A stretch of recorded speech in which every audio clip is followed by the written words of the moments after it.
दिल्ली में बुलडोजर पर भारी पड़े आप विधायक अमानतुल्ला।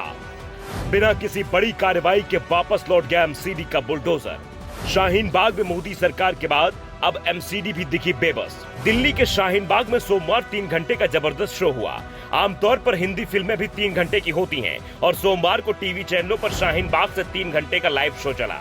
चारों ओर कैमरे थे, सस्पेंस था। एमसीडी ने 1 सप्ताह पहले स्क्रिप्ट तैयार कर ली थी और उस स्क्रिप्ट के अनुसार काम भी शुरू हुआ, लेकिन एमसीडी का हीरो यानी बुलडोजर एक्शन में नहीं आ पाया।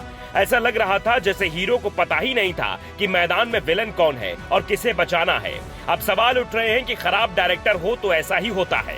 खराब डायरेक्शन के चलते शाहीन बाग एक बार फिर सुर्खियों में है।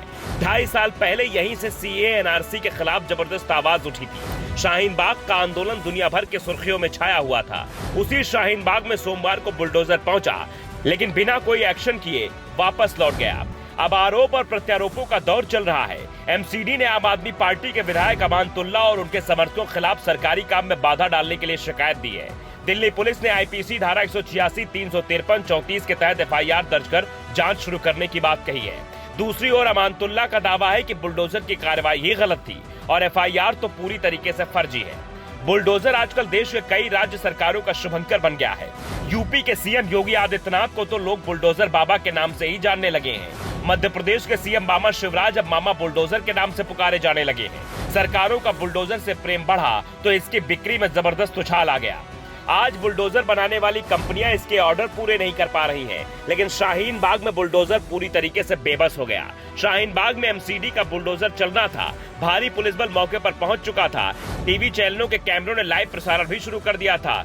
सुबह की पहली तस्वीर बुलडोजर की ही फ्लैश हुई। बुलडोजर देखकर शाहीन बाग में खलबली मच गई। लोगों की भीड़ जुटी, नारे लगे, गुस्सा फूटा, लेकिन साथ ही डर भी दिखा। दुकानों के बाहर जो भी लोगों ने के रॉड या विज्ञापन के बोर्ड लगे थे, लोग खुद ही उसे गिराने लगे। लोग खुद ही अतिक्रमण हटा रहे थे, इसलिए बुलडोजर भी कंफ्यूज हो गया, क्योंकि जहांगीरपुरी में बुलडोजर ने जिस अतिक्रमण को साफ किया था, वो शाहीन बाग वालों ने खुद ही उसे साफ कर दिया था।